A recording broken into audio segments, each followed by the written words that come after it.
저 사람 처음엔 정말 괜찮았는데 왜 이렇게 변한 걸까? 혹시 이런 생각 해보신 적 있으신가요? 처음엔 다정하고 따뜻했던 사람이 어느 날 돌연 낯선 얼굴을 보일 때 믿고 기대고 싶었던 사람이 생각지도 못한 순간에 등을 돌렸을 때 그때 우리는 스스로에게 묻습니다.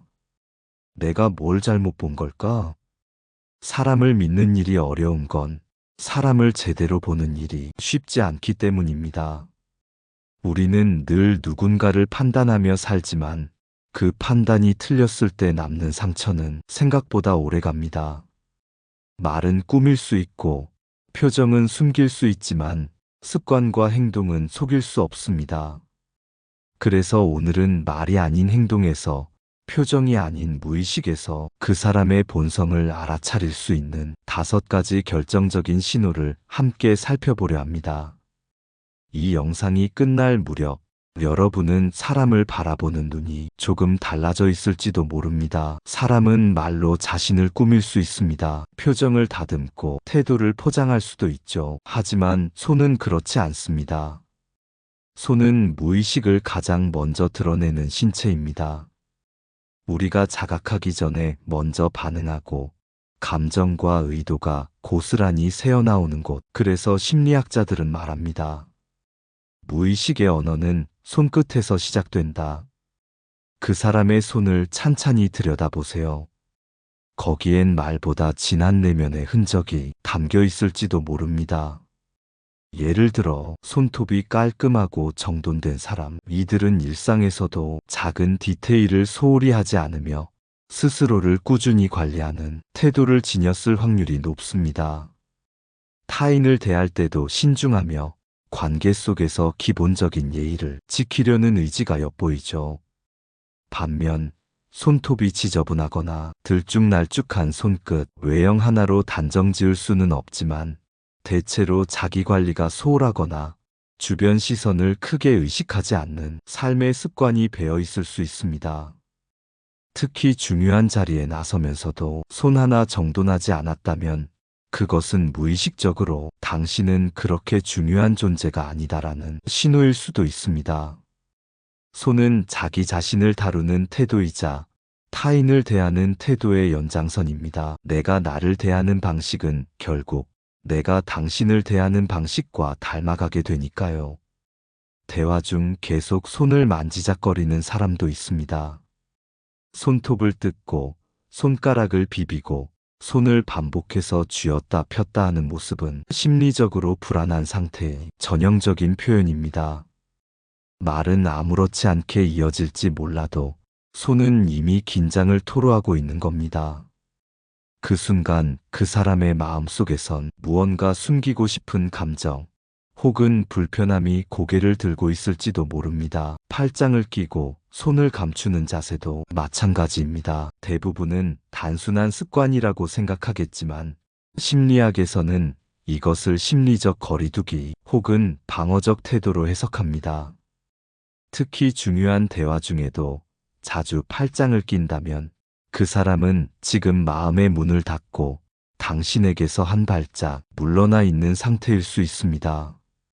그리고 악수, 이 짧은 스킨십 속에서도 신호는 분명하게 드러납니다. 손등을 위로 향하게 하며 악수하는 사람은 무의식적으로 주도권을 쥐고 싶어하는 태도를 가질 수 있습니다. 내가 우위에 있다, 내가 중심이다라는 인식을 은연중에 표현하는 것이죠. 반면 손바닥을 부드럽게 아래로 향하거나 상대의 손을 감싸는 방식은 상대를 존중하고 배려하려는 태도가 몸에 배어 있는 사람일 가능성이 큽니다. 결국 손은 말보다 먼저 반응하고 표정보다 정확하게 감정을 드러냅니다. 작은 습관이 성격을 말해주고 성격이 쌓여 관계의 결을 만듭니다. 그래서 철학자 쇼펜하우어는 말했는지도 모릅니다. 작은 습관이 그 사람의 인격을 드러낸다. 그 사람이 내민 손을 바라보세요. 손끝에 정돈됨, 악수의 압력, 손의 위치, 그 손이 보내는 메시지를 조용히 읽을 수 있다면 당신은 그 사람의 본성 가까이까지 다가간 셈입니다. 그리고 언젠가 누군가의 손을 맞잡을 때 그 손이 따뜻했는지 아니면 얼어붙어 있었는지 당신의 기억은 그것을 잊지 못하고 오래도록 신뢰의 기준으로 남게 될 겁니다. 사람은 얼마든지 말로 진심을 숨길 수 있습니다. 적당한 미소도 지을 수 있고 듣기 좋은 말도 얼마든지 골라낼 수 있죠. 하지만 얼굴의 근육은 그리 호락호락하지 않습니다. 특히 불쑥 튀어나오는 짧은 표정들, 우리가 의식하기도 전에 반짝 지나가는 그 찰나의 움직임들, 그건 진심이 새어나오는 가장 빠른 통로입니다. 심리학자 폴 에크먼은 이렇게 말합니다. 감정은 0.2초 안에 얼굴에 나타난다. 우리가 마이크로 익스프레션이라고 부르는 이 짧은 표정은 억제할 수 없는 감정의 흔적입니다. 기분 나쁜 이야기를 들었을 때 눈썹이 휘고 칭찬을 들으면서도 입꼬리가 굳어지는 그 순간 말로는 괜찮다고 하지만 얼굴은 말하고 있습니다. 나는 지금 불편해. 나는 지금 솔직히 기쁘지 않아. 사람의 얼굴은 늘 이야기합니다. 심지어 침묵 속에서도 말보다 더 많은 것을 말하죠. 누군가가 웃고 있는데 그 눈이 웃지 않고 있다면 그 미소는 진심이 아닐 가능성이 큽니다. 진짜 웃음은 눈과 주름과 근육의 움직임까지 함께합니다. 입꼬리는 웃고 있지만 눈동자가 차가운 사람, 그는 지금 감정을 꾸미고 있을 가능성이 있습니다.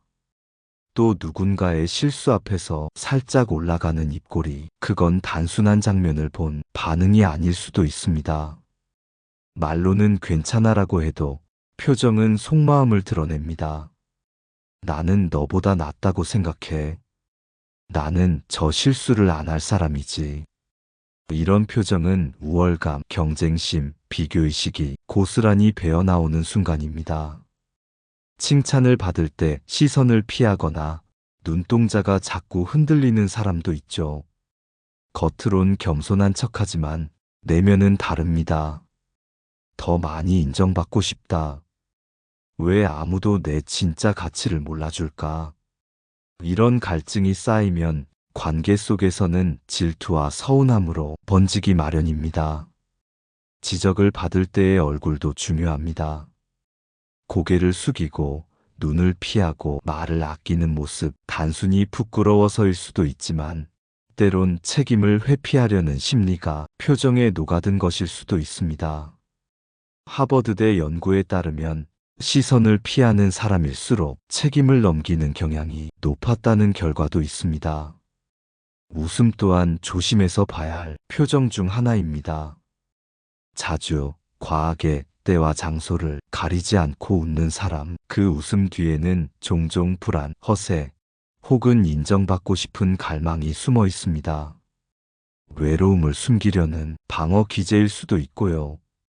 내가 이 자리를 즐기고 있다는 걸 보여주고 싶다는 어쩌면 슬픈 자기 과시일 수도 있습니다. 프랑스 철학자 모랄리는 말했습니다. 진심은 눈가의 주름 속에 숨어 있다. 이 말처럼 얼굴은 감정을 숨기려 할수록 더 선명한 진심을 드러냅니다. 표정은 단순한 얼굴의 움직임이 아닙니다. 그건 지금 이 사람이 당신과의 관계에서 어떤 거리를 두고 있는지, 어떤 감정을 억누르고 있는지를 보여주는 정직한 신호입니다. 그래서 우리는 때때로 말보다 얼굴을 먼저 바라보게 됩니다. 말은 들을 수 있지만 표정은 느껴지는 것이니까요.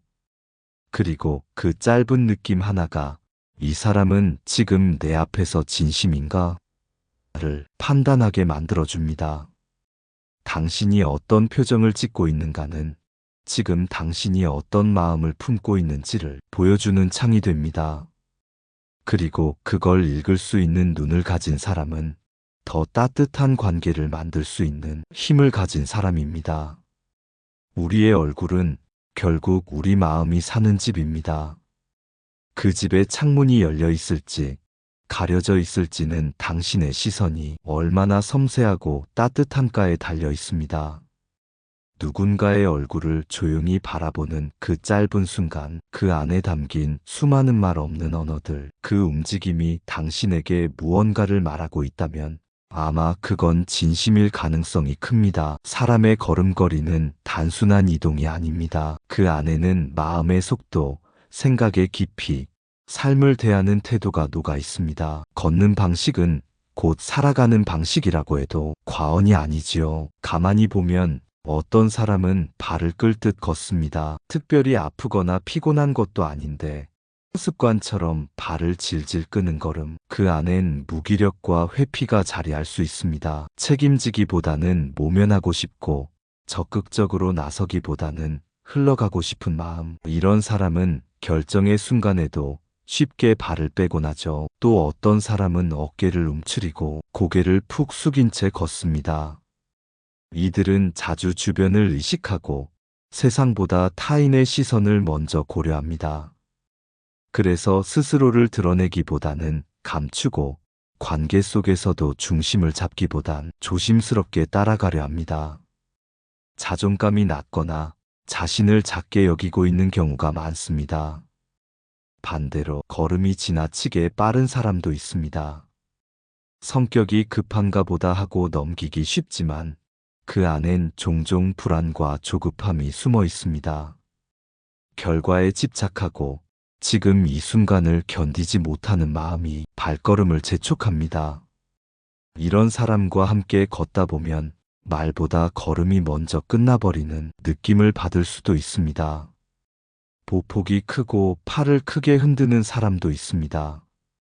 당당해 보이지만 자세히 보면 자신을 키워 보이고 싶은 과시욕이 담겨 있을 수도 있습니다.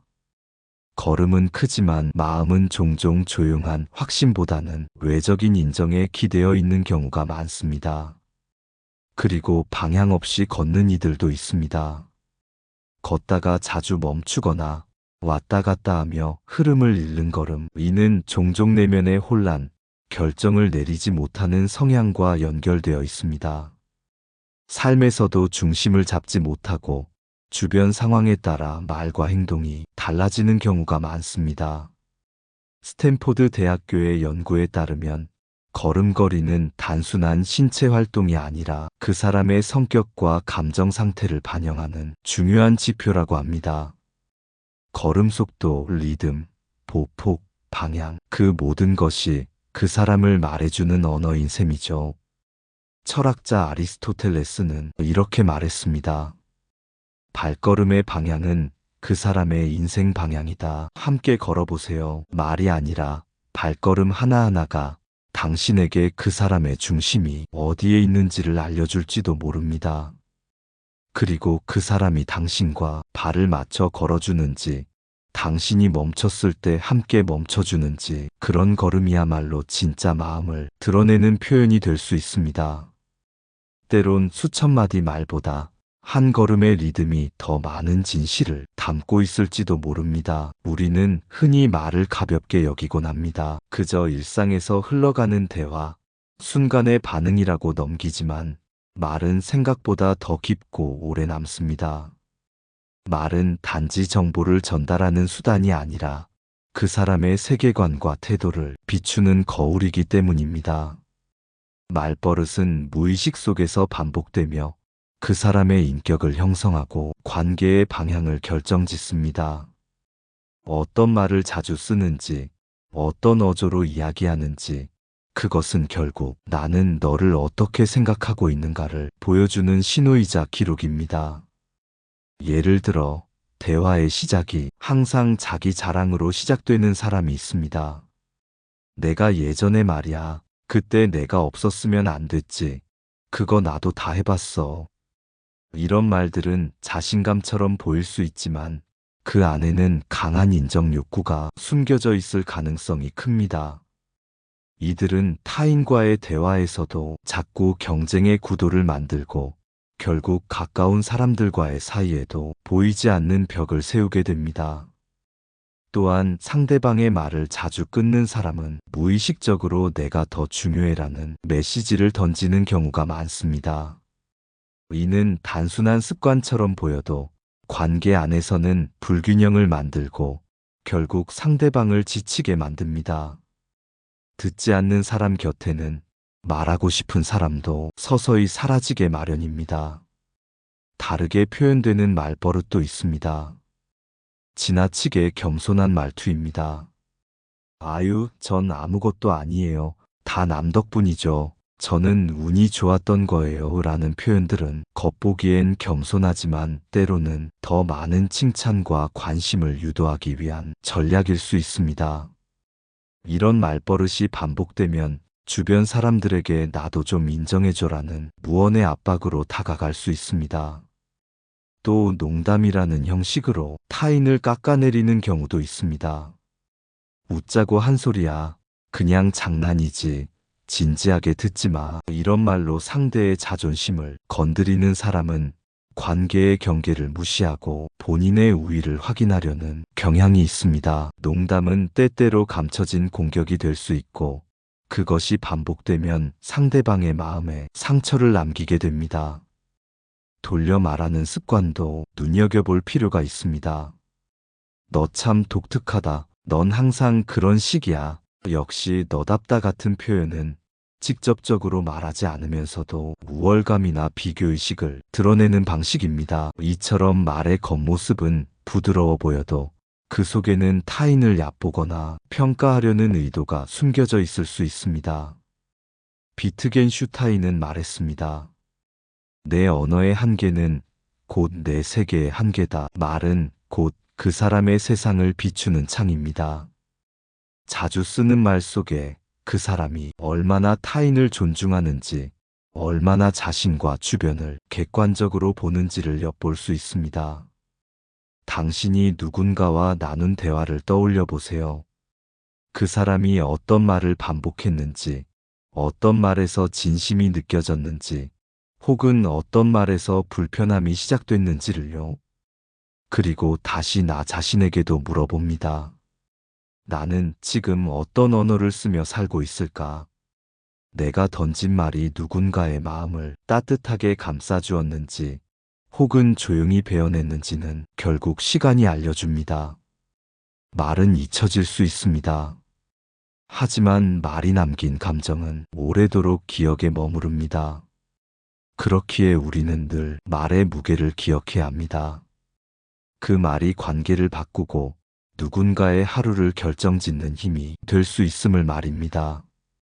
그래서 말은 곧 사람이고 말은 곧 관계입니다. 조심히, 따뜻하게, 그리고 진심으로 말하는 사람이 결국 더 깊은 신뢰를 쌓게 됩니다.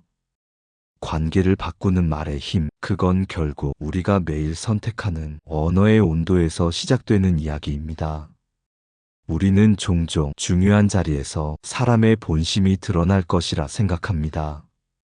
회의 자리, 소개팅 자리, 면접장처럼 격식이 필요한 상황에서는 대부분이 조금 더 나은 모습으로 자신을 포장하곤 하죠. 그래서 그 사람의 진짜 모습은 오히려 잘 드러나지 않습니다.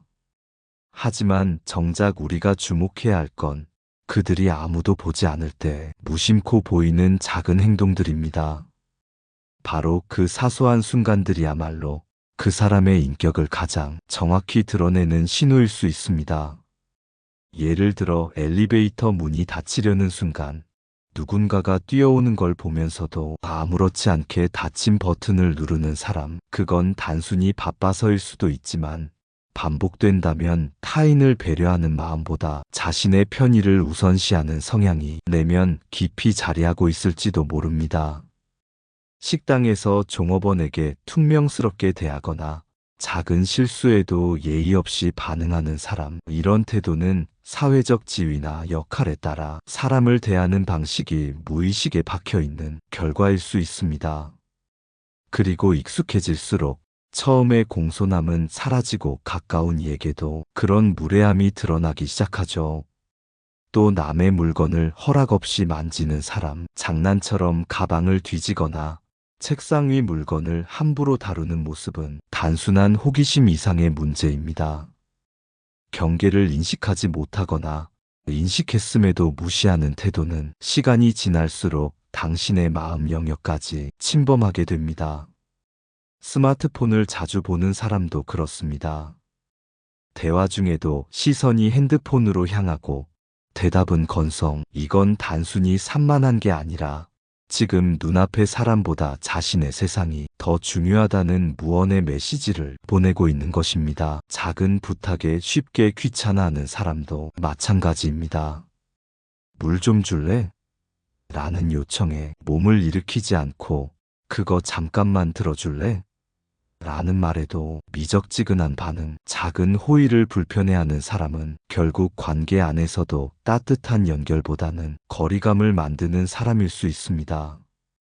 이처럼 사소해 보이는 행동 하나하나에는 그 사람이 어떤 사람인지에 대한 힌트가 숨어 있습니다. 말보다, 표정보다 오히려 무심한 순간이 더 많은 걸 말해줍니다. 심리학자들은 말합니다. 인격은 반복되는 무의식의 습관이다. 우리는 그 사람이 반복해서 보여주는 사소한 반응 속에서 진짜 얼굴을 보게 됩니다. 작은 행동을 보면 큰 본성이 보입니다. 철학자 니체는 말했습니다. 사람의 인격은 작은 행동에서 가장 선명하게 드러난다. 그러니 사람을 잘 보고 싶다면 중요한 순간보다는 평범한 순간을 바라보세요. 말이 아니라 태도, 설명이 아니라 반응에서 본질이 드러납니다. 그 작은 행동 하나가 관계의 온도를 바꾸고 신뢰의 방향을 결정짓습니다. 오늘은 5가지 신호를 함께 살펴보았습니다. 우리는 사람을 만나며 수많은 이야기를 듣고 다양한 표정을 마주하고 때론 환하게 웃다가도 이유 없이 마음이 무거워지는 순간을 경험하곤 합니다. 그 사람의 본성을 판단하는 건 결코 쉬운 일이 아닙니다. 하지만 말보다 먼저 손끝에서, 눈빛에서, 걸음걸이에서, 무심코 뱉는 말투에서, 그리고 작은 행동 하나에서 그 사람의 진심이 스며 나올 수 있다는 것을 기억해 두세요. 사람은 스스로를 포장하는 데 능하지만 진심은 결국 익숙한 행동과 무심한 순간에서 드러납니다. 진심은 크고 멋진 말보다 자리를 비우지 않는 태도와 조용히 건네는 배려 속에 숨어 있습니다. 그리고 그런 진심을 볼 줄 아는 눈을 가진 사람이 좋은 인연을 더 오래 지켜낼 수 있는 법이죠.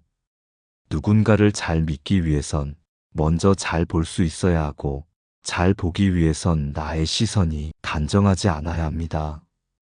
때로는 누군가를 조심스럽게 멀리하는 것도 나를 지키기 위한 현명한 선택일 수 있습니다. 신뢰는 감정이 아니라 관찰에서 시작된다는 걸 기억하세요. 하지만 그보다 더 중요한 것은 우리 스스로가 그런 사람이 되지 않도록 노력하는 것입니다. 누군가의 손끝 하나, 말투 하나, 작은 태도를 보고 실망했다면 나는 지금 어떤 모습으로 타인에게 비춰지고 있을지 되돌아보는 기회로 삼아보세요. 관계는 결국 거울입니다. 내가 상대를 보는 시선만큼 상대도 나를 바라보고 있습니다. 그리고 그 시선은 말보다 행동에서, 표현보다 습관에서 훨씬 더 많은 것을 기억하게 됩니다. 좋은 인연을 만나고 싶다면 먼저 좋은 사람이 되는 것, 그것이 관계의 첫걸음입니다. 그래서인지 철학자 니체는 이런 말을 남겼는지도 모르겠습니다. 누군가를 오래 바라보면 그 시선의 끝엔 결국 나 자신이 서 있다. 이 문장을 오늘의 거울로 삼아보세요. 지금 떠오르는 한 사람을 마음에 그려보며 내가 어떤 시선으로 그를 보고 있었는지, 그리고 나는 어떤 모습으로 보이고 싶었는지를 돌아보는 겁니다. 우리는 모두 누군가의 거울 속에 비춰지는 사람입니다. 그렇기에 지금 이 순간의 작은 변화가 인연을 바꾸고 관계를 다시 쓰는 시작이 될 수 있습니다. 그리고 꼭 기억하세요. 사람의 본성은 멀리 있는 게 아니라 당신과의 사소한 순간 속에서 서서히 드러나는 것입니다. 그 순간을 놓치지 마세요. 오늘 당신의 시선이 더 따뜻해지고 당신의 하루가 더 단단해지길 바랍니다. 그 작은 시작이 당신을 더 빛나는 사람으로 만들어줄 테니까요. 그리고 어쩌면 그 빛은 언젠가 당신이 지금 이 영상을 누군가에게 조심스레 공유하는 바로 그 순간부터 시작되는 걸지도 모릅니다. 이 영상이 마음에 드셨다면 구독과 좋아요, 댓글로 여러분의 생각을 나눠주세요. 여러분의 따뜻한 참여는 더 좋은 이야기를 만들 수 있는 큰 힘이 됩니다. 다음 영상에서 또 인사드릴게요. 고맙습니다.